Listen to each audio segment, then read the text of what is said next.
So welcome everybody to this very special BAFTSS Horror Study SIG Weekday Night Bite, which is entitled Women Make Horror 2 years on. Now this is really, really special to us because our very first event, the Horror Study SIG has been going now, I can say with pride, for just over 2 years. And the very first event that we had back in October 2020 was with Alison. And it was a book launch for this book, which is now, my copy is now, it's not all new and shiny because I've been reading it and making notes in it with pencil, of course, over a long period of time. And that's Women Make Horror, Filmmaking, Feminism, Genre, edited by Alison Pierce, who's here with me now. Now we've got a prestigious panel of speakers who are here to kind of reflect on the impact and legacy of this groundbreaking edited collection, Women Make Horror. And what we're going to do in the next hour is think about not only the impact of this book, multi-award-winning book, I should say, but also think about, where feminist approaches to studying horror are going to go next, and also where we might go next in terms of thinking about the impact of this kind of research, feminist approaches to horror, the study of female horror filmmakers and genre filmmakers. What kind of impact could it have beyond academia in filmmaking, in film curation, in film criticism? That's something I know Alison's very keen for us to think about in terms of the legacy of this book. But, we're going to hear from lots of voices tonight. We're going to hear from, young scholars. We're going to hear from filmmakers. We're going to hear from curators. But I want to start by welcoming Alison. And I want to talk to you, Alison, as editor of this book about its impact.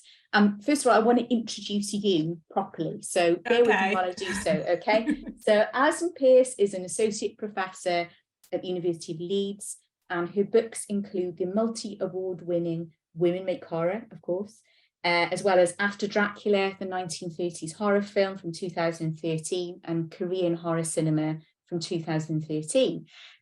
Since February 2002 up until July 2023, Alison is an AHRC Research Development and Engagement Leadership Fellow, and will be working on a new book called, am I right, Her Chainsaw Heart? That's the working title. And a videographic journal special issue on feminist horror cinema, which I think is coming out in May Journal, is that right? Yes, it is. Yes. My Journal of Feminism and Visual Culture. Yes. Do you know when that's coming out as yet? Hopefully autumn 2023, all being well. Fantastic. Fingers crossed, we'll look forward to seeing it then. And we will, of course, promote it via our bulletin on the BAFTSS Horror SIG. Okay, Alison, I want to ask you as editor, I'm sorry, I know this is a big question, so you can just say, Kate, I don't know. Ask me something else. Okay. But, where do you think the book has taken us? It's been 2 years. It's won lots of awards, and congratulations on that, by the way.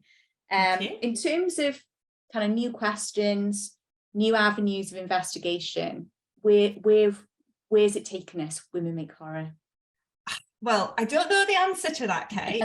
I honestly don't know. What I want it to do, and what I hope it's done, is just be part of setting a clear kind of bedrock or foundation for doing this kind of work in horror cinema. Because obviously we've got a long decades-long history of feminist film scholarship, but I wasn't seeing anything out there in the mid-2010s that was specific to horror.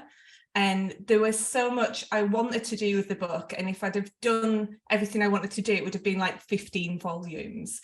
So it's not, I don't ever want to think it's a definitive thing, because it couldn't be, or the thing. I mean, in 2020, we had another 2 books out on women horror filmmakers. It's amazing. Patricia Pister's book, which is fantastic, and Alexandra Helen Nicholas's book, which is also fantastic, all in 2020, which is so good. But for me, I just wanted it to be a place where you could think I want to write about horror, and I want to write about women filmmakers, and I want to think about like what might a feminist approach to that look like. And I wanted this to be like a starting point, I think. So because that's all one book can be, I think. I mean, you know, in the book, the introduction to the book is incredibly quotable, so forgive me for quoting from it. Okay. But in your conclusion, you say, you know, that you do see Women Make Horror as a kind of foundational publication, and you say it is the starting point in creating a multi-voiced global history of women in genre filmmaking. And you know, your recent activities after Women Make Horror have kind of begun to do that, haven't they? To take that initial aim, or you know, the book, it sets an agenda, I think. Thank you. That's a good way of like saying it much more succinctly. I think that's true. It really, really does. And I think, you know, you've set that agenda for others, and we'll talk about that, but clearly for yourself as well, because you've continued to sort of to think about that, to think about this sense of a global history of women's filmmaking within horror, and also that idea of a multi-voiced, you know, the plurality of kind of histories as well. How has your recent kind of activities after the book kind of helped to sort of pursue those questions, do you think? Well, one of the projects that I'm doing now is this doing women's global horror film history, and that's come out of like in the last 20 years there's been loads of work on women's film history in general, like amazing work, like methodologically, theoretically, like so good. And like one of my favorite books is called Doing Women's Film History.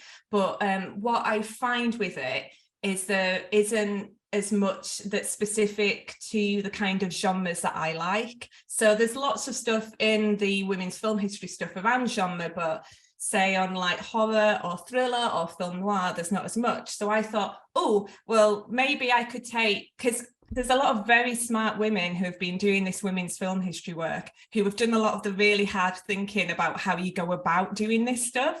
So I was like, how can I build on that in relation to horror?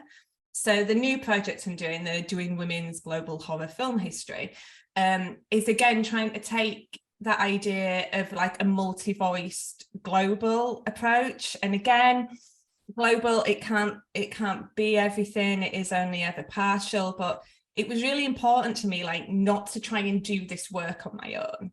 Like, I'm completely informed by my own context that I grew up in. My ongoing love of 80s and 90s horror cinema is all down to the fact that that's what I grew up watching.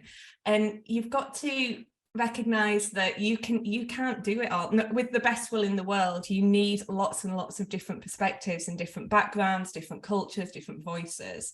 So the program that I'm running now is a 10-month training program where we're getting critics, PhD students, film festival programmers, and we're training them on video essays, which sounds a bit random, but I love videographic criticism. And I think it's a way of getting really quite complex ideas and thoughts out into the world in a way that works for lots of different people to watch.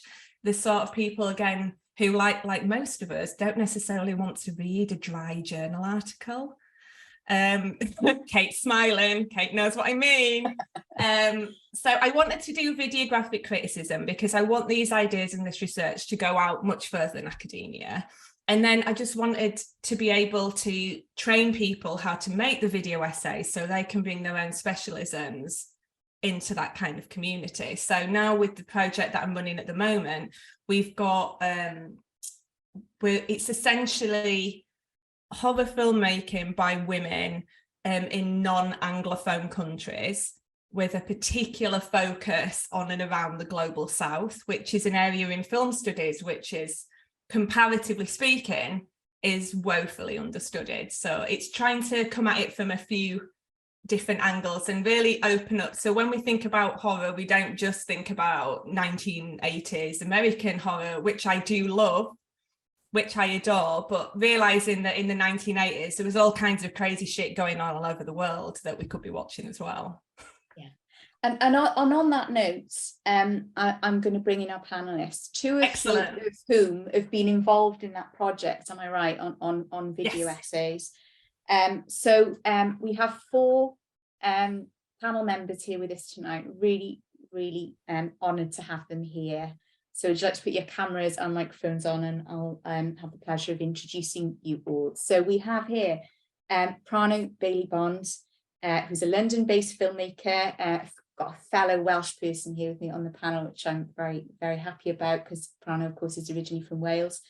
And of course, her feature-length debut, Censor, opened the midnight section at Sundance Film Festival in 2021, and then went on to win, you know, a multitude of kind of prizes and acclaim.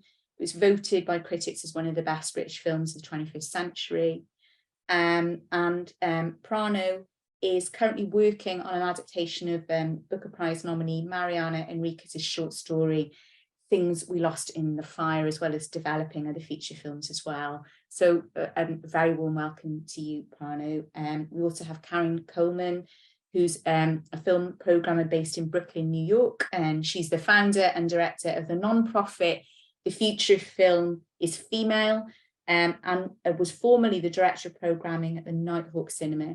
And she recently co-curated Horror, Messaging the Monstrous at MoMA, Museum of Modern Art, which was a 10-week exploration into the socio-political messaging of horror films since 1960. And Caryn, I'll welcome, and I'll look forward to asking you more about that in a little while. We also have Ylenia Olibet, who was one of the people who was involved, I know, in the video essay project. She's a PhD candidate in film and moving image studies at Concordia University, Montreal. So as you can see, we've got a very international panel tonight.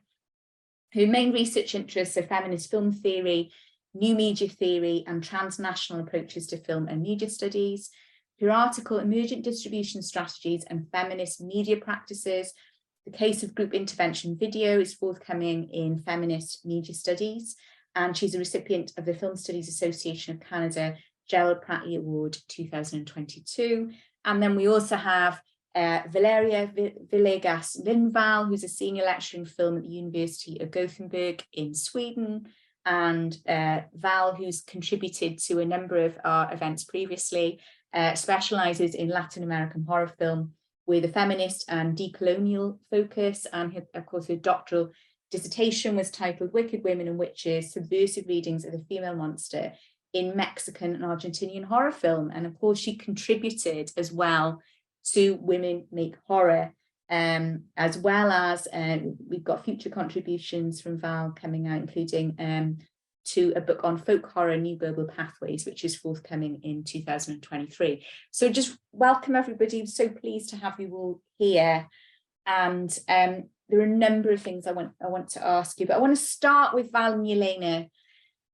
You know, both of you are part of this new generation of horror scholars, and actually the last event that we had, which was focused on fan and audience research on horror, it was our last BAFTSS Horror Sig event. I was talking about what I see, really, I hope I'm not overstating this, I don't think I am, as a new kind of golden age, really, of horror film studies. I think that there's this whole new generation of scholars writing on horror in all its forms and from a variety of perspectives, and a lot of female scholars as well. And you know, Val, Ylenia, you're both here representing that new generation. So I wanted to ask you both, what impact Women Make Horror had on you, or has had on you, particularly in terms of thinking about your research expertise and specialism. So Val, can we start with you?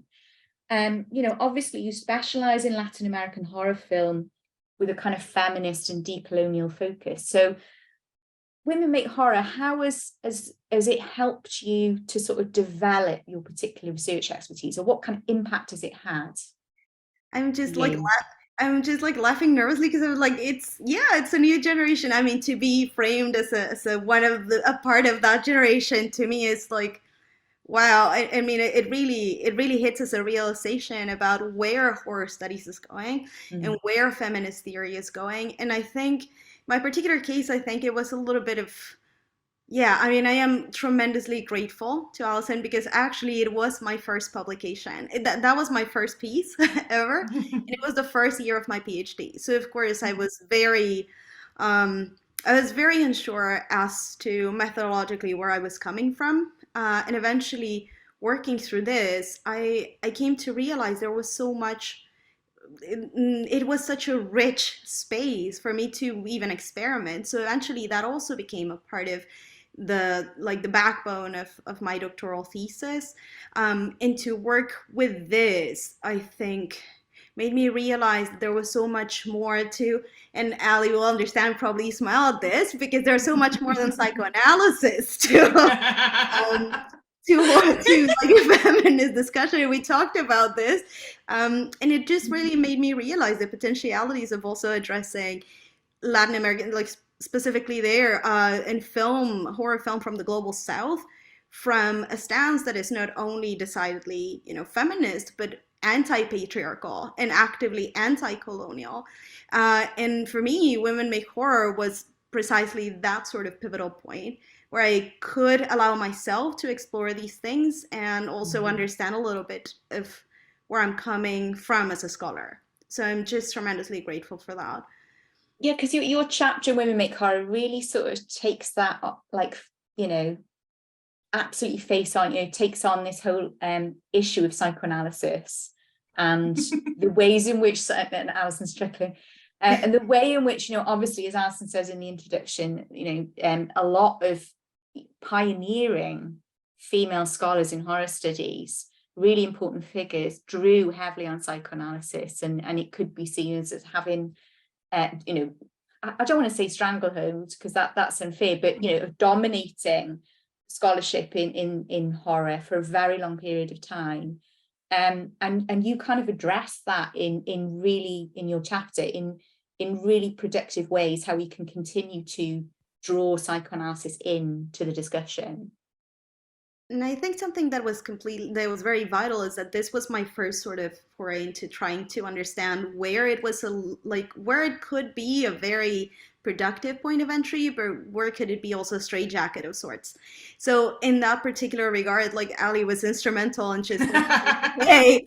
And eventually, I was very fortunate to have you as part of my panel when I defended my dissertation. And by that point, I think it was just like that moment of that leap. Like we can make that methodological leap. And we were talking a little bit off the air about de-Westernizing horror studies at this recent conference that we got to meet in.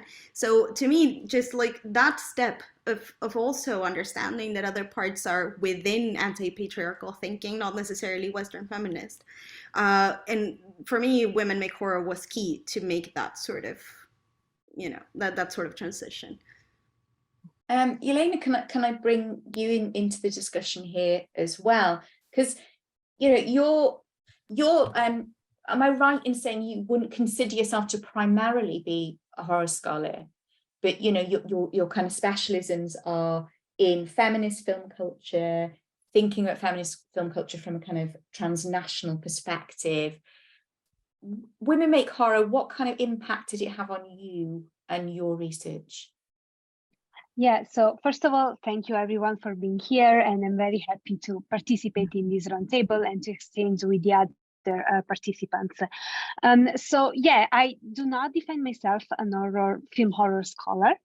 I love horror, I watch horror and I teach horror, but it's not my primary. I'm sorry, the light just went off in the office. I am.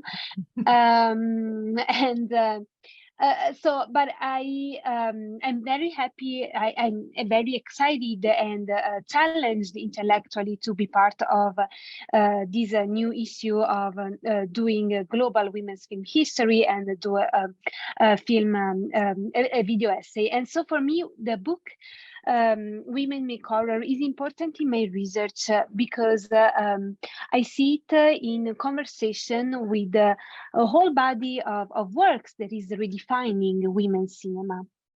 So in particular, I see Women Make Horror in conversation with genre, sorry, the book Genre, Authorship and Contemporary Women Filmmakers by yeah, exactly. And so what it's interesting is this redefinition both of genre and authorship, and it's in particular the question of authorship that has an impact on my research. So and as Valeria was anticipating, this challenging of traditional classical Western-centric psychoanalytical feminist film theory, and so the way in which this new scholarship on women's cinema de-essentialize this category and allows to individuate forms of agency in women's filmmakings. So like it's a feminist approach to situate the work of women filmmakers around the globe, to situate it in material context of production and distribution. So for me, the impact is especially in this extension of how we can also methodologically individuate authorship. And in this sense, I find very fundamental the contribution in the book on ginger snaps, where so that's also what I think it's important about Women Make Horror, how we can individuate authorship beyond the film director itself, considering also below the line workers, which is also what a lot of other participants in the my contribution are doing. So how can we look at, for example, costume designs to individuate other forms of agency and participation? And so all this to say that, yeah, authorship can be individuated not only textually, but also extra-textually, and drawing on the series of different sources precisely to resituate agency, and also to move away from strictly authorial textual function, and consider women's cinema as a discursive and material field. You have to. Sorry. Somebody's got their microphone on. Do you mind turning your microphone off? Thank you very much. Sorry about that. Sorry. And so yeah, I think sorry, my train of Don't worry, Ylenia. Just something to sort of, something that one of the many things I love about Women Make Horror is the fact that in the introduction, Ali, you have this 6-point manifesto, the Women Make Horror six-point manifesto, which I absolutely love. And I am going to be knitting that in, certain points from that manifesto. I'm going to try and knit those into the discussion.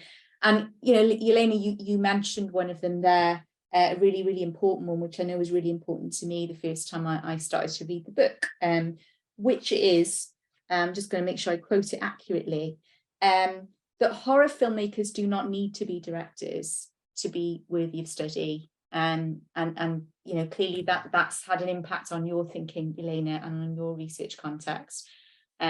Ali, can I come back to you and ask you a bit more about that?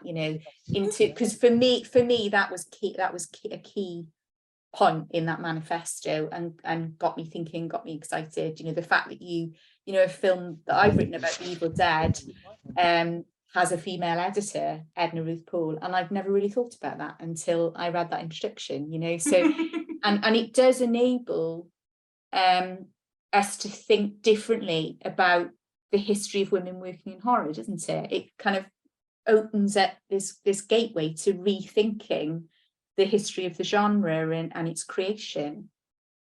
I think so. I should add that I do quite like directors still, Prano, so don't worry. Yes. Yeah. Well, for me, because I've done screenwriting, and I'm always slightly miffed. Again, this is more like the academic world, but the idea that the director is author, and you're like, someone wrote that, someone wrote it, it counts.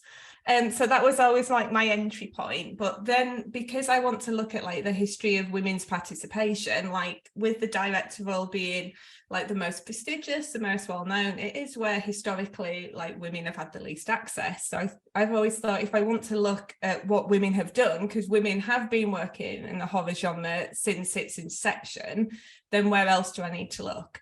And it's in places like screenwriting, and it's in places like editing and art direction and production design and costume design. And I just thought, like, imagine what possibilities have opened up if we actually in film studies started thinking about what like editors do. Do you know what I mean? Like, it sounds so basic, and I'm sure like Prano and Caryn are like, what? And like there are like books on editing, but generally like when you're doing like analysis of a film and stuff like that, you know, if you're trying to think about the creative process, thinking about what the editor's done or is doing is usually just ends up being attributed to the director, in the same way maybe what the cinematographer's done can often get collapsed in.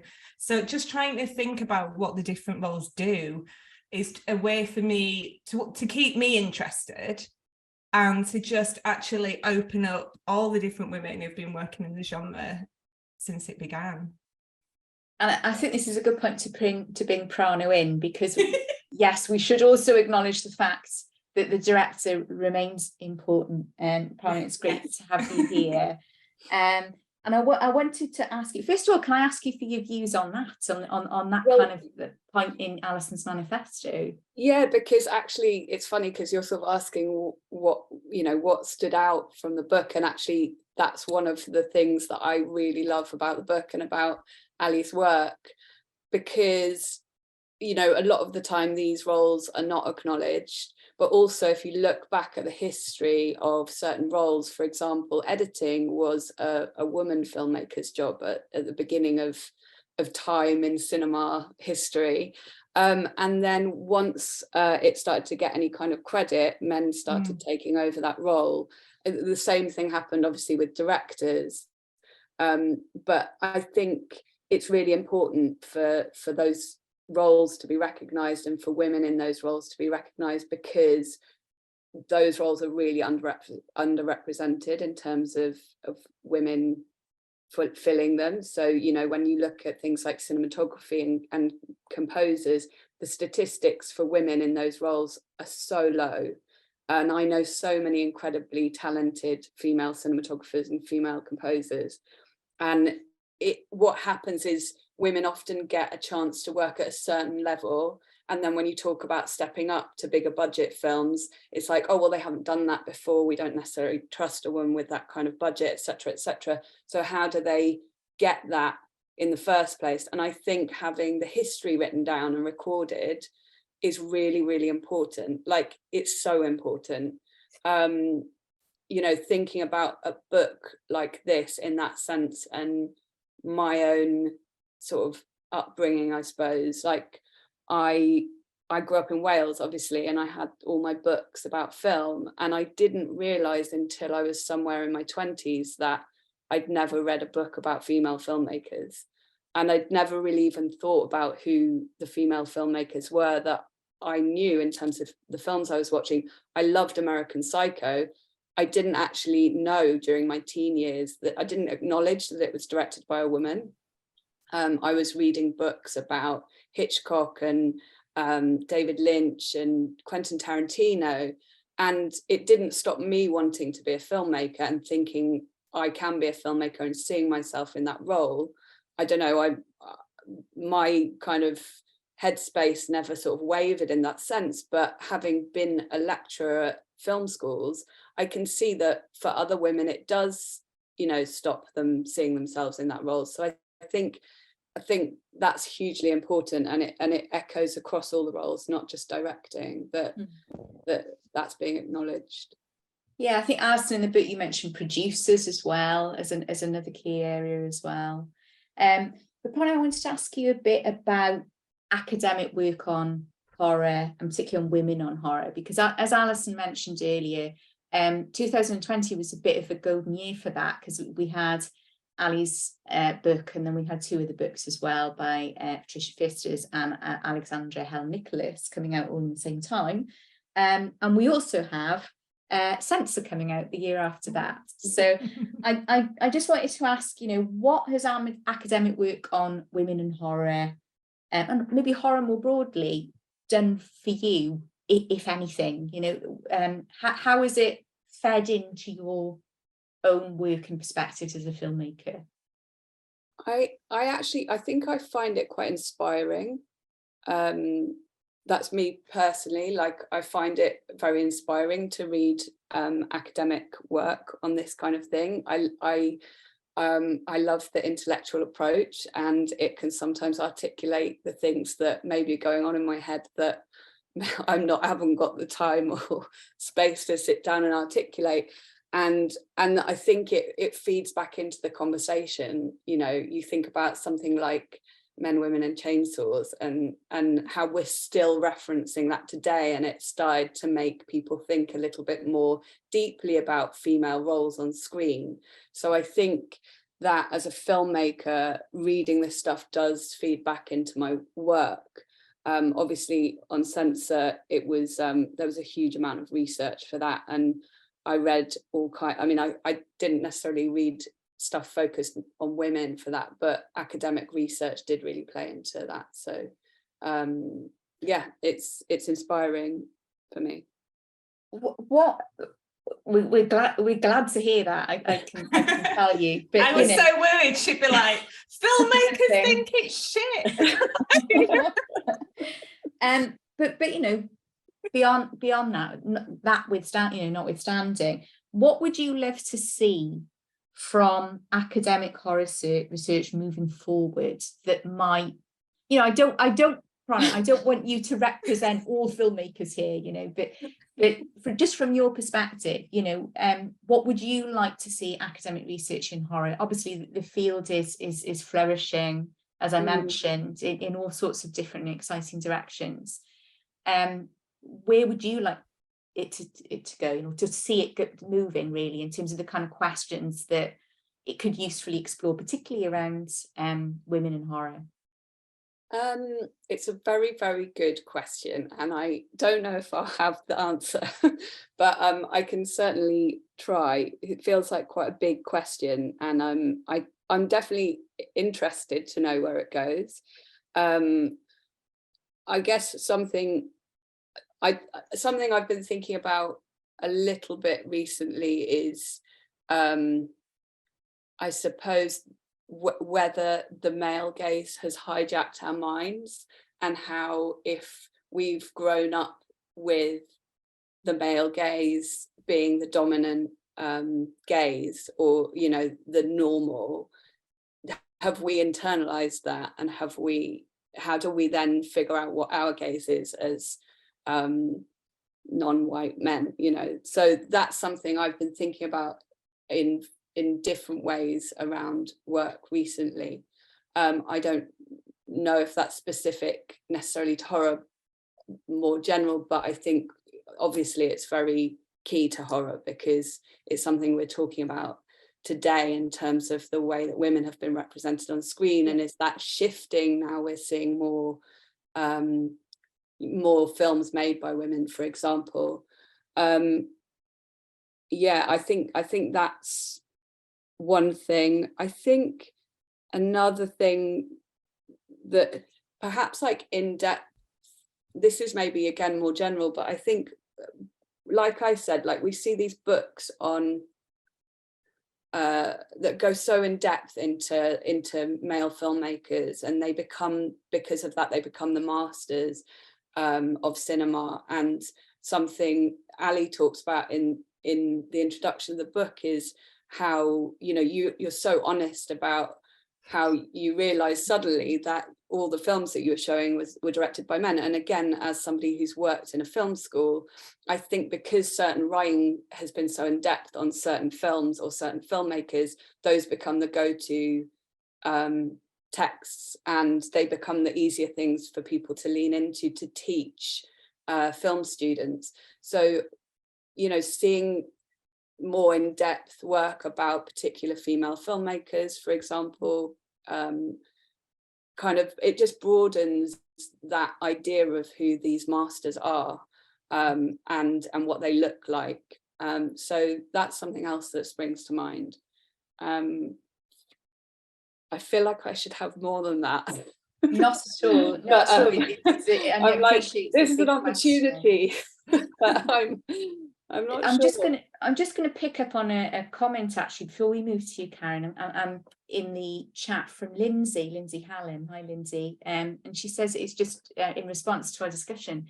I have a friend who was told point blank on a film course in the 90s that she was physically too small to be a cinematographer because she wouldn't be strong enough to lift and use a Steadicam rig or other equipment. I wonder how many women were told similar things over the decades and how much it discouraged them from taking on those kind of roles. So just in response to what you were saying earlier, Prano. Yeah, absolutely. I mean, there's all kinds of stories like that. And also it's not just, I remember a woman telling me that when she was writing to production companies to become represented as a music video director, she got a reply saying, this was probably about 10 years ago. I don't think they get away with this now, but they replied saying, oh, actually, we've already got a female director on our books. So, you know, we've got that slot filled. And it's like, this is the problem, that it's like on the director front, you know, the idea that all female directors are the same and are saying the same thing, whereas male directors get to be individuals. And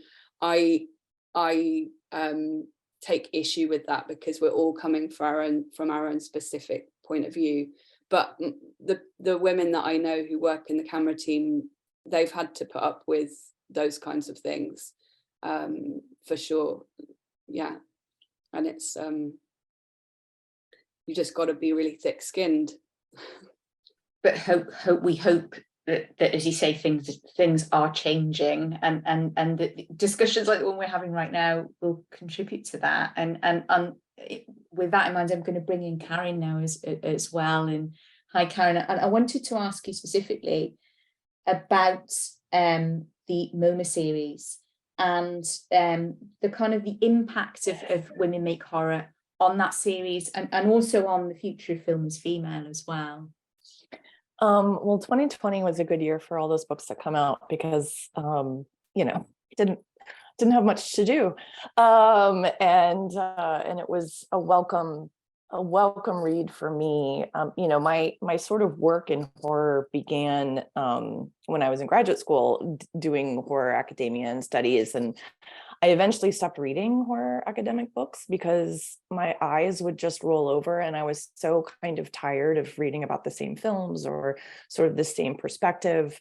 And so, you know, its impact on me was also one of like validation and things that I had been thinking about, films that I had been watching for however many years, and thinking about this renaissance of films directed by women, this kind of wonderful current moment we've been in since like 2014.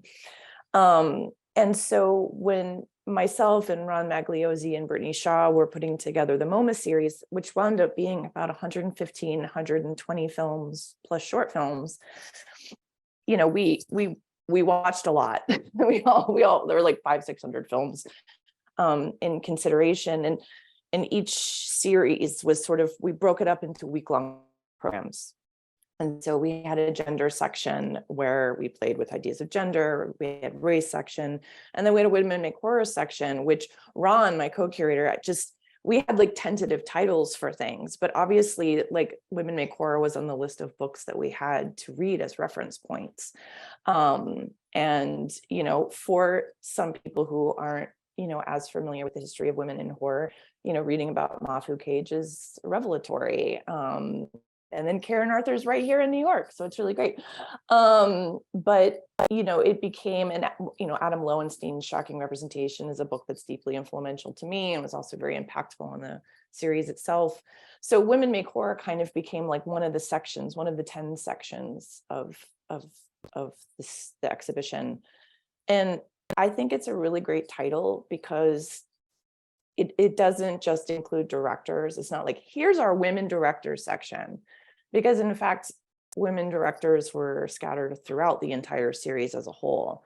And Women Make Horror, kind of what we were all talking about, in the sense that like there's a lot that goes into the production, the direction, the exhibition, the distribution, this whole thing, you know, the stories that they're telling. That Women Make Horror is like such a great title to kind of encapsulate that. And so we used that week to sort of look at the foundational works of Mafu Cage and Jennifer's Body, but then open it up 2014 to present. I mean, at some point at the beginning of this year, I was like, we're going to have to stop watching the new films that are coming out because I want to include so much in this. So like Censor was in it, and you know, films that came out in 2021, 2022, to kind of show this evolution in this almost past decade that we're in, that I think the book itself sort of records and defines the beginning of that.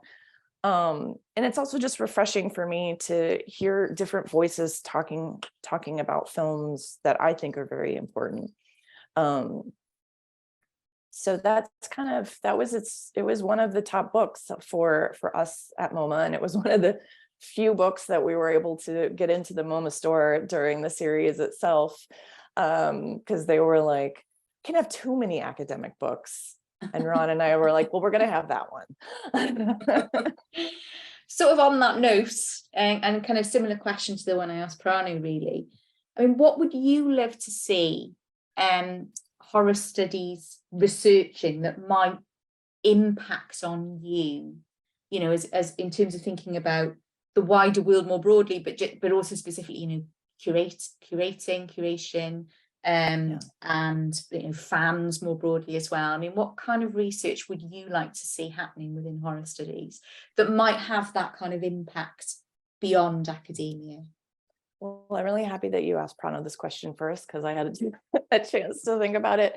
One of the things that I'm most interested with in terms of my practice of film programming is the audience, and this relationship that programmers have with audience. And I went to as many of the MoMA series screenings as I could to not only gauge like audiences' reactions to the films that they're watching, but there was a core group of people who came to almost every single screening. And the conversations that we had, and a lot of those conversations were about new horror, and in particularly about new horror directed by women, because some of the best new horror is being directed by women. So I'm very interested in academic, or just even thinking more like even people who, you know, are on the exhibition side of things, distribution and programmers and curators, is thinking about the audience and what is the impact of these stories that we haven't heard women telling. Our stories, you know, motherhood, and assault, or just living in the world, or, you know, any of these things. And I think that, judging from my conversations, which became like a little horror academy over the summer, it does shift people's perspectives in terms of how they're viewing horror. And I say this a lot, but it helps us sort of unpack and disentangle this unintentional mess we're in and associating horror films with 80s slasher films. And that, you know, horror isn't just one thing, it's many things. But I think that production and making of things is very important. And then there's the exhibition and reception of things that I think in general is very often overlooked. Like I went to an event last night and I felt like I was some like undercover hero, because like superhero, because no one assumes you're a film programmer. Like they assume like, oh, are you a producer? Oh, are you this? And it's like, no, I have the privilege of showing these works on the screen and contextualizing them to audiences. And there's a direct relationship. And that's a really wonderful position to be in. No, I mean, it's music to my ears, really, because I'm particularly interested in the audience. And actually the last event that we had, as I mentioned, with our BAFTSS Horror SIG, was on thinking about horror fans and audiences. And I actually referred to Women Make Horror and said, you know, that this is another kind of hidden history, as you're saying, Caryn, that the history of fandom, you know, horror fandom amongst women, because I think there is a long history of that, isn't there? I mean, Alison, in the book, in the introduction, you talk about your own you know, kind of formative experiences watching horror, and I think it's that kind of narrative is more common than people realize. Yeah. What do you think? Yeah, completely. Women have always liked horror. Women have made horror. They like horror. They watch horror. It's just not necessarily prominent in the narratives. On a slight tangent, but not hopefully much. When we were talking quite rightly about Val and Ylenia as like the next generation coming through, which makes me feel very proud. It made me think, Kate, about how we're kind of like some of the OG like women doing horror film criticism, and thinking it's so great to see, you know, all these people coming through. But I'm sure we both remember times of being at horror film conferences where you're the only woman in the room and everyone else is a white boy in a black t-shirt.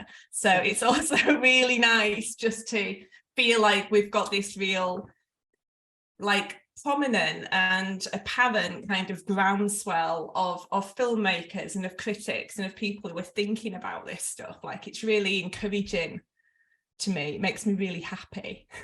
Yeah, I mean, on that note, I remember repeatedly when I started my PhD in sort of 2000 getting asked, you know, why are you studying this? You know, as a woman, what's your position on studying this? And getting asked that repeatedly. And I don't know if the same was true for you, Alison, that were you getting asked similar questions? Well, I mean, I don't think they dared, but it would be it'd be more just rocking up in a massive dress with loads of red lipstick on, and then realizing I was like literally the only one. And I go, oh, okay. So it's nice to feel like that has progressed. I mean, there have always been the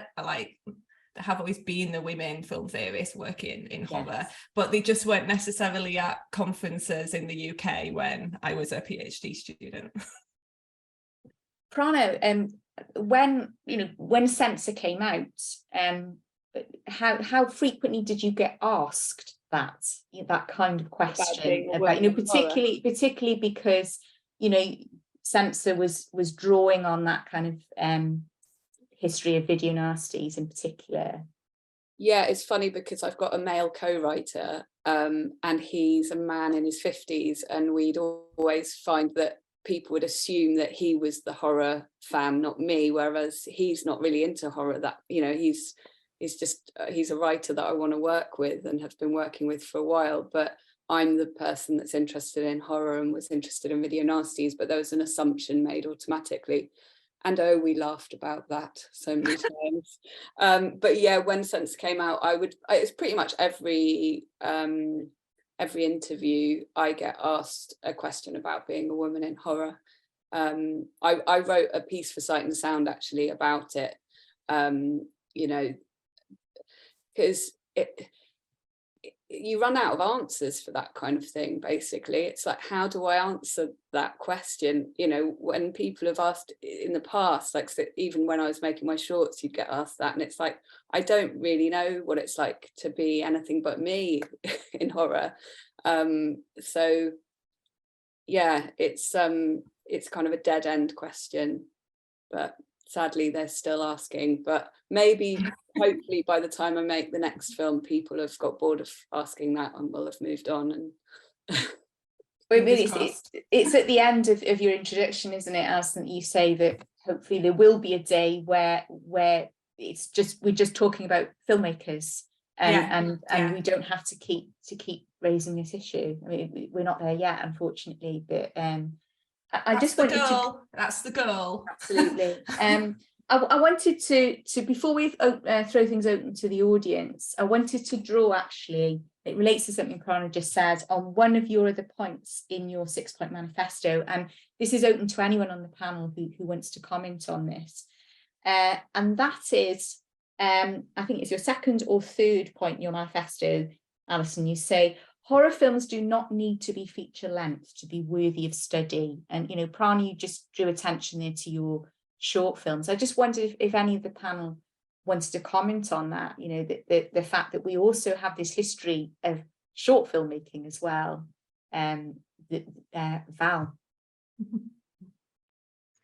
Yeah, I mean, now that you bring that up, Kate, and you know, talking about the importance of short films, because I was writing about short films at that moment when I collaborated to Women Make Horror. But I think that it was very eye-opening in the sense that when I eventually got to that part of making a little bit of this journey of the history of horror filmmaking at large, when it comes to Latin America, specializing sort of zeroing in on Mexico and Argentina, one of these points of recuperating female authorship was also pointing to that, particularly that very often constraints that have to do with budget or that have to do with a number of factors that are completely preached on the fact that there is an underrepresentation of women in these roles, or that they are unsung in a way, was also to highlight the fact that short films have always been a platform and a springboard, and that is particularly true for places such as Latin America at large. I mean, however big that in general that observation is, to be a part of that particular, to be a part of the genre. And it was very eye-opening because it helped stress the point that there is that other thread. I mean, in a place where often one gets this, I mean, now it's gaining more prominence, of course, just at large horror film made in the global South. But in particular, I kept finding this sort of like question, but are there people that make horror, and are there women that make horror in that particular part of the world? And I think that just recuperating the very importance of those particular short films in their worth as contributions to this mapping of history was just tremendously eye-opening, and really did help me bring that case together for the doctoral work as well. So it helped me think through this in a way that I wasn't really necessarily considering before. Fantastic. And Caryn, I think you had your hand up as well. Yeah, I mean, I sort of like to parcel my interest in women and non-binary filmmakers, horror filmmakers, and short films. And I think that if you want to look and see what the next generation of filmmaking in horror is going to be like, it's looking at short films. And I think that, you know, as a film programmer who programs a lot of short films, there's a very, first of all, you know when a short film is good, that the filmmaker is good, because it's hard to make a good horror short. It's hard to make a comedy short. It's hard to make a science fiction short.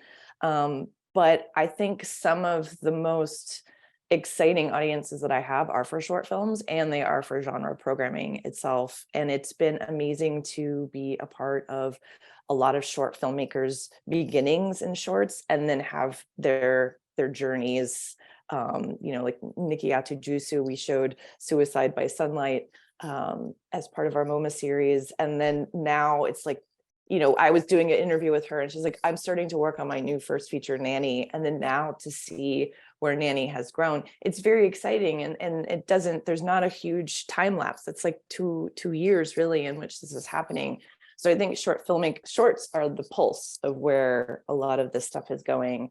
And they're also a good appetizer to any feature. And I highly encourage the incorporation of shorts with features, always. And of course, Prano, before you speak, just to say that in a moment we will be opening the floor to the audience, so feel free to start putting any questions in the chat. And Prano, sorry, please continue. Yeah, no, I totally echo what's been said about shorts, but also from a filmmaker's perspective, shorts are really where you kind of cut your teeth and prove yourself as somebody who can make a feature. I think most short filmmakers are people who want to make feature films, and getting to make a feature film is hard. And if it's harder for women to make feature films, then I think looking at shorts is even more important, because I sort of dread to think how many women in the past didn't get to make that step into features. I think we're seeing more opportunities now, but you know, looking back, who didn't get to go there? But then also, I just found the page in the book because there's a list in Ali's introduction of horror film festivals that showcase women horror filmmakers. And I went through this list and I was like, oh my God, I screened at that one, I screened at that one. It was really cool because I came up through these film festivals that gave me an opportunity to platform my film alongside other female horror directors. And through those film festivals, I actually, we created a small network. So a similar kind of thing to the community that you guys grow in the academic world. Like, we've got that growing through these film festivals across the world, through these horror film festivals, and that's through short films. So now I'm also seeing those filmmakers start to make their debuts, like myself. So they're key, they're a stepping stone. And really interesting as well, what Caryn was saying about, the sort of difficulty, I guess, of making a horror show. I mean, is that something, that it can be challenging, but presumably incredibly rewarding to make a horror short rather than a feature, in terms of the kind of skills that you need to draw upon? Yeah, and you need to start with a short film, because features cost a lot of money to make. So, well, some of them, people have made them on smaller budgets, but you need to be able to tell a story, and the way you do that is by making films, and start small, and then grow and learn how to handle different elements and special effects and all of those things that come into horror, generally speaking, that make horror at times feel a little bit more complicated and strenuous on a shooting schedule. But I guess exciting and innovative at the same time. When you find yourself in the middle of a forest about to chop off a man's member, and it all feels very surreal. I did that for one of my shortcut, and it was just, it was all very strange. You've been up for like 2 nights, and it's the middle of the night, and you're standing in the middle of nowhere with a man with like a rubber penis hanging out of his trousers that you're about to try and chop off with a big pair of scissors. A man wrote that script, by the way. Just, it wasn't like some dark fantasy of mine. It was a man's dark fantasy. So you're maybe not going to get that with a romantic comedy or something like that, I guess. We've got a number of questions coming in. So first question here from Amy Chambers. Hi, Amy, who of course is a contributor to Women Make Horror, of course, brilliant chapter on Prevenge and Alice Lowe in the book. So Amy is saying she's an interloper from the science fiction SIG, but of course she's more than welcome here. She's no interloper. Exactly, you're not Amy. And Amy's saying, in science fiction, there's a running narrative about 1990s and 2000s individual women directors being blacklisted. For example, Mimi Leader after Deep Impact and Karen Kusama after Aeon Flix. Is there a similar story in horror? Do women pay penance for not exceeding expectations? Any thoughts from anybody on the panel in response to that question? It's a really fascinating one. I saw Amy's question in the chat and I was like, oh shit, that's really hard. Off the top of my head, like, I read an interview with Caryn Kusama. It was published in The Guardian some time ago, but it was talking about how women go to movie jail for much longer than directors. So, if they make a film and it bombs, then they get sent to movie jail, and they don't get to make work for considerably longer than a dude who also makes it. When you bomb, it appears everybody goes to jail, but the women have to serve much longer time, from what I can see. Absolutely. Alison is saying, hi, I'm in San Antonio, Texas, and I'm an very indie filmmaker. I've written, directed some short films, and I'd like to breathe life into a female baddie who is part of the Royal Horror Pantheon one day, standing next to, preferably in front of, Freddy Krueger, Chucky, etc. How can a filmmaker responsibly create a female monster, baddie or killer through a feminist model? Any thoughts in response to that?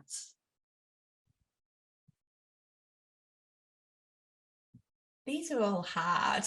They are. They're fascinating, but they're tricky. They're supposed to just say, I like your book or I like your film, and then we're okay after that. We can just move on. I've also got one here from Megan, which really draws on our discussion earlier about psychoanalysis. Megan, are you happy to ask this question yourself? And if so, do you want to come on the camera and put your mic on and ask it? Because it's a really interesting one. Hello. Hi. I know some people from conferences, and I stalk Alison on Instagram, so Hello. Yeah, I mean, I'm from my sins a psychologist, and I'm pretty new to film and sort of film analysis, and I love it, and it's what I'm trying to nudge towards. But when I've been doing reading, I'm really surprised by emphasis on psychoanalysis. And, you know, I mean, like Barbara Creed and Carol Clover, the work's brilliant. But I'm just wondering, why do you think psychoanalysis has like taken such a hold on how we talk about film, analyze film, as opposed to maybe other, you know, other approaches? That was my question.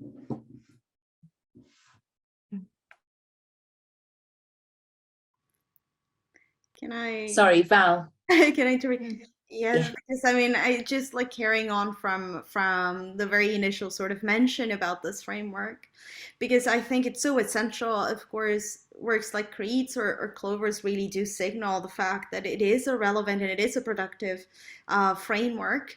At the same time, I think sometimes, because of their currency and because of how incredibly, I mean, now that Creed has published the sort of follow-up to the very influential subject matter that she brings up to the Monstrous Feminine, that has kind of like both Clover and Creed in their contribution sort of leapt into popular culture as well, like to create these concepts that completely transcend academic discourse. At the same time, I think that maybe because of that, there's also this kind of phenomenon, right, of translation very often, that these authors are read through other authors.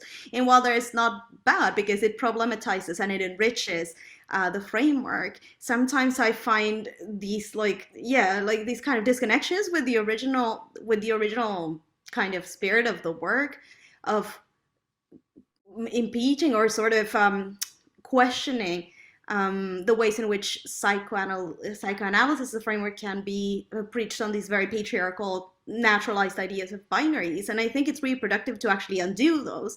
However, I mean, I didn't mean to say with the beginning of the panel that I was just like, okay, let's discard the shit. I mean, of course not. I mean, it's very productive, and it is still a cornerstone of feminist film criticism and work. However, I do think that there are other recuperations that can also bring so much more nuance. So just questioning the very notion of binary as given, for me, it has been very giving and very productive to look at Luce Regaret, at Patricia McCormack, and sort of doing this work of bringing it outside of that binary, which I completely think that Clover has done at the beginning, Creed has done at the beginning. But often, as I say, sort of like this phenomenon of translation, sometimes I feel kind of loses that grasp. So I do think that it is a very productive one, but I definitely don't think that is the only one. I mean, Val, you know, just to sort of add to that, I'll hold my hands up. For a long time, many years when I was teaching on my horror module, I used to give the students a kind of abbreviated version of Clover's influential chapter, you know, Her Body Himself. And it was from a kind of not an edit collection, but a reader.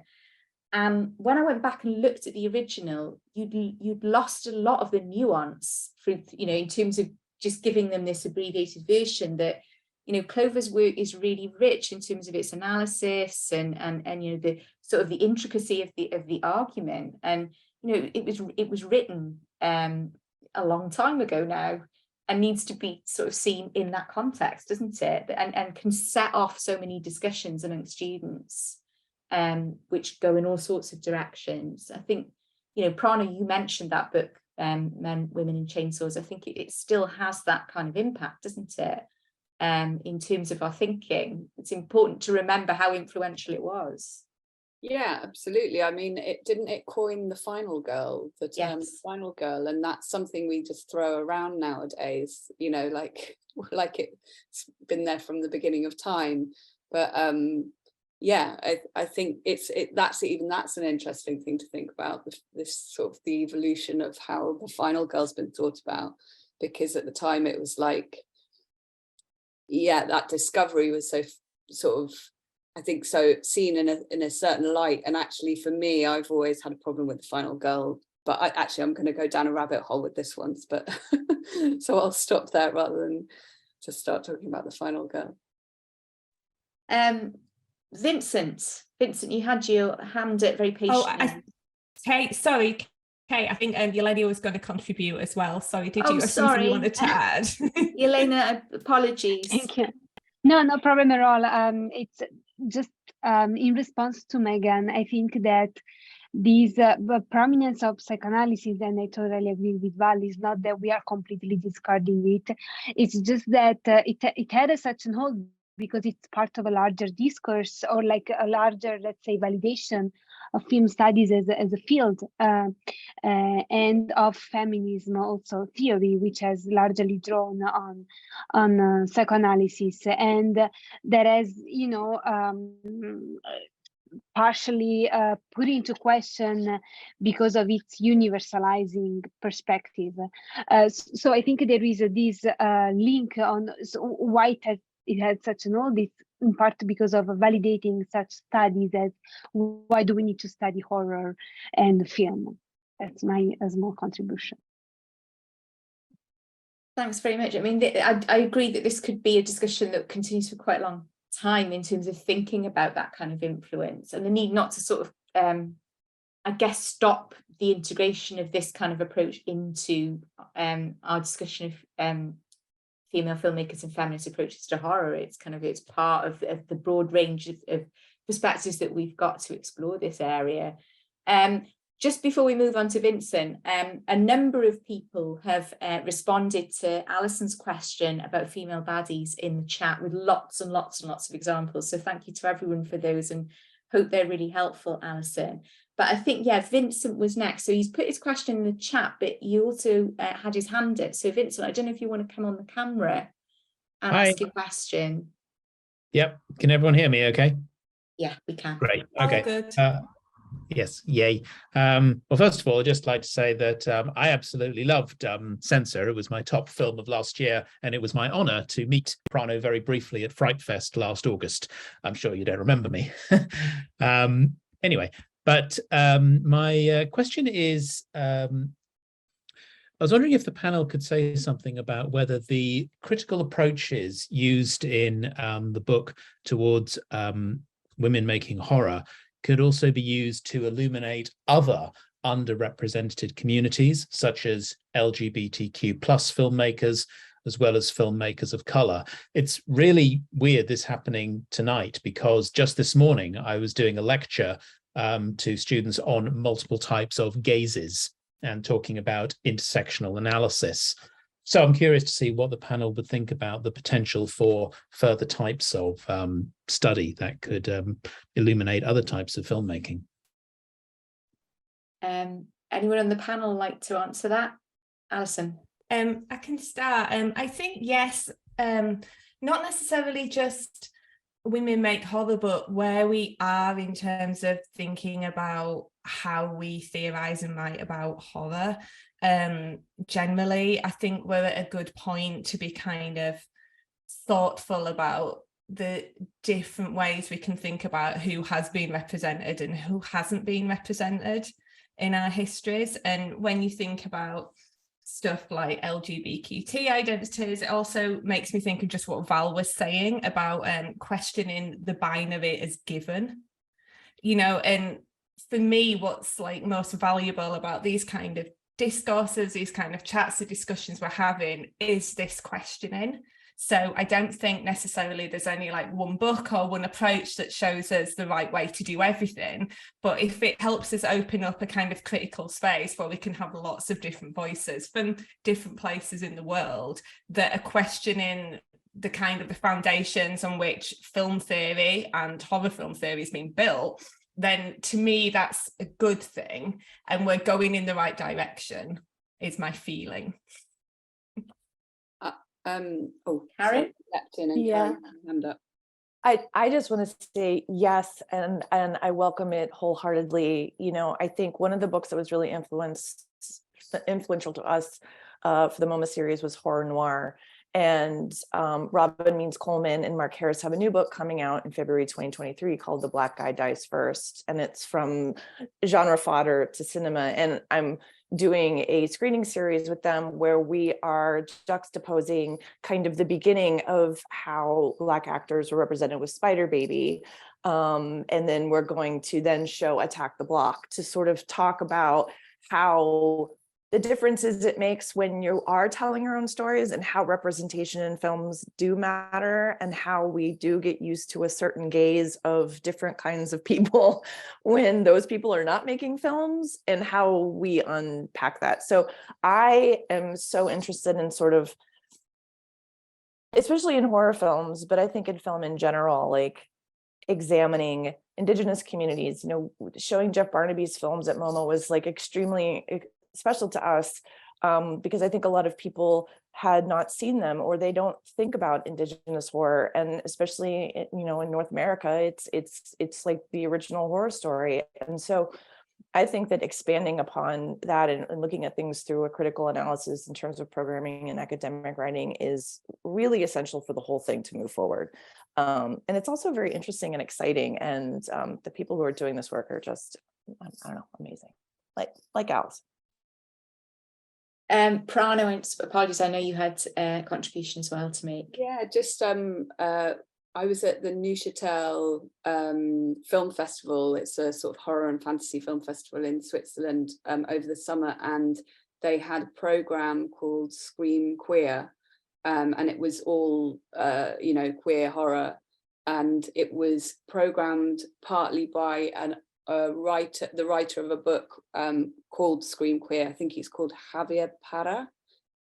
Yes, someone's put his name. I don't think that's how you spell it, but I'll find his name and put it in. But I'm not sure if it's been translated to English or not. But that was so refreshing to go to a horror festival and actually see a program of queer cinema. You know, I was surprised at my own surprise that didn't happen more often.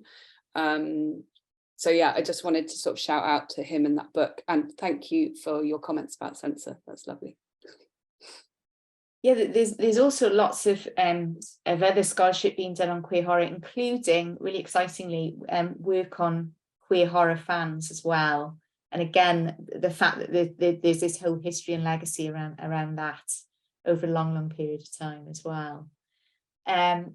Thanks, Vincent. And any other comments with regards to Vincent's question? If not, Laura has a question too. Hi, Laura. She asks, Ali talked a little earlier about video essays and videographic criticism in the context of the May project. And she wanted to ask whether Alison or the other panelists have particular recommendations for great women video essayists, or specific video essays by women whose work we should be checking out, and what are kind of good inspirational examples for those of us starting out. And I very much second that latter part of the question. I'd love to know a bit more about that as well. So Alison, I would have thought you'd have some ideas in response to that. I've got one, but I didn't know if Val or Ylenia had anything they wanted to offer or add, and I've got one that I can post in the chat and talk about as well, but I didn't know, because I know you two will have been thinking a lot about video essays recently. So yeah, can I just go ahead. I went, can I, and I just immediately went for it. Now, I think that, you know, I don't want to be that guy, but Ali has put out wonderful exercises on this. It has been very inspiring. I think that for someone, I'm in the same position. I'm sort of like just starting to think through academic arguments via audiovisual criticism. So it has been a challenge. At the same time, I think that both Alice and Catherine Grant's work have been really good points of reference, because they do not only venture into these sort of like things regarding academic argument, but also kind of stop and look at the poetic potentialities of academic work, which seems a contradiction in terms, but it's a risk that always pays off. And I had this other recommendation, but of course it just went away. My brain is a little bit tired today, but I promise I will post it in in the chat, but I think that well, Ali's webpage has a compilation of this work, and it has been really helpful to think through, through academic work in that particular setting, which is a very big challenge for Jules Trudy. Ylenia, Alison, anything to add to Val's recommendations there? Yeah, I have am I muted? I've recently discovered, because I'm doing this mentorship scheme. Yeah, of course, me too. Catherine Grant's work, Alison's work, but also Evelyn Kreuter. I'm not sure how to pronounce her name. She's doing amazing video criticism, videographic criticism work with a very sort of intuitive approach, let's say, to film analysis. And then there is Chloé Galibert-Lenne, who is a Swiss, and she's also doing this sort of combining more of sort of academic approach with voiceover and more sort of discursive analysis, but also a more intuitive approach of just editing works together. I can write the name in the chat. Brilliant. Thanks very much. I mean, we're recording this, so we'll have those recommendations recorded, but if you wouldn't mind putting that in the chat as well, Ylenia, that would be really, really appreciated. And Alison, any recommendations to add to those? Yeah, I've just popped in the chat. The first one, the one that I really like, and I think is actually quite good if you're from an academic background and you're kind of like, how does this work? Is Catherine Grant's piece, The Haunting of the Headless Woman, which is Carnival of Souls, which is one of my favourite horror films. And she does an amazing job with it. So I posted the link to that in Vimeo, and I've just posted, I haven't explained it yet, so I just feel like I'm publicising, but I've posted a link to the My Feminism original call for papers for the mentorship scheme, for the videographic mentorship.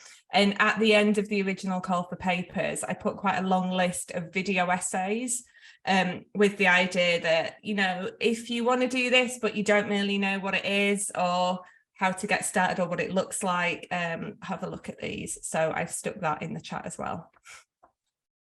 Thanks, Alison. I hope you don't mind me asking, but I know you started with this question, but when I asked you at the beginning about where you've gone since Women Make Horror, that you almost set up an agenda not just for others but for yourself, and you mentioned that not long after that you got into videographic criticism. Yeah. And Val just mentioned that it can be challenging, but it's really, really beneficial. I mean, what for you, is there something about videographic criticism that you think is helpful in terms of women critics, fans, scholars, writers getting their voice out there and their perspectives on horror? I think it's a couple of things like that, really. Like for me, I wanted to do it because I like video essays, and even though I'm the least technical person in the world, and like I've worked with a fountain pen, I'm a pen and paper, I've covered my hand in fountain pen tonight writing, like I'm very old school, but I always fancied having a go at editing because I like storytelling, and because I do screenwriting, I kind of see them as complementary ends of storytelling. And so I wanted to do it because of that. So I've learned this year, which is great. I'm not very good at it, but I'm doing all right.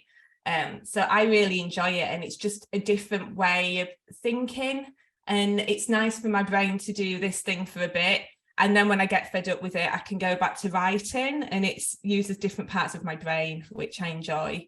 And then beyond that, it's almost the same kind of thing as with the women's film history work. I feel there's amazing videographic scholarship out there, but the proportion of women who work in videographic scholarship are comparatively small compared to men, particularly with voiceover work. And there's an amazing video essay by Ian Garwood about the place of the voiceover in videographic criticism, which is amazing on gender. And then within that specifically, there's very little on horror. And again, there's such a rich history out there. I just wanted to get as many like scholars out there writing about, making about horror and making about women as possible, because it can all go out into the world and everyone can see it then. Yeah. There's a great comment from Kat Lester in the chat, you know, saying one of the things I love about Women Make Horror is that the thesis of the book is extended in the video essay project to women making video essays about women making horror. So, you know, it has had that kind of natural progression in that way. We're drawing to a close, everyone, and there's so much more that I would like to have discussed with you all. But thank you to all of you for this discussion. I felt really honoured chairing it, and it's been great to hear from all of you. Caryn, the MoMA series, am I right that has now ended? And where can, you know, is there any kind of capturing of the series in any form online or anything like that, you know, for people who are interested? Sadly, yes. The 10 weeks went by quickly. If you go to MoMA's website and you go to Messaging the Monstrous, there is a record of all the films we showed and the 10 different sections in which we showed with our writing. That was probably the biggest challenge of the whole exhibition, is contextualizing and writing all the film pages and explanations for all the series. I would love for that to be in printed form someday, but that's usually the best place for everyone to see. And so many of these films are also available on streaming. So yeah, so I would go to MoMA's website to check that out. Yeah. Fantastic. Thank you. And thank you to Prano and Val and Ylenia and to Alison. You know, Alison, congratulations on the 2-year anniversary of this groundbreaking book. And we all look forward to seeing what all of you do next, and in terms of, you know, progressing the study of women in horror further. So thank you to all of you. Thanks to everyone who's been here for your questions and comments. As it states in the chat, we have a very festive event coming up next on the 7th of December, Nightmares Before Christmas, seasonal horror on screen. So we'll see you for that. When's that? That's next week. So, you know, don't say that we don't give you plenty of content as Christmas draws nearer. So thanks, everybody. Have a lovely evening. And thanks once again to the brilliant panel that we've had tonight. Thank you all for your contributions. Thank you. Bye. Thank you.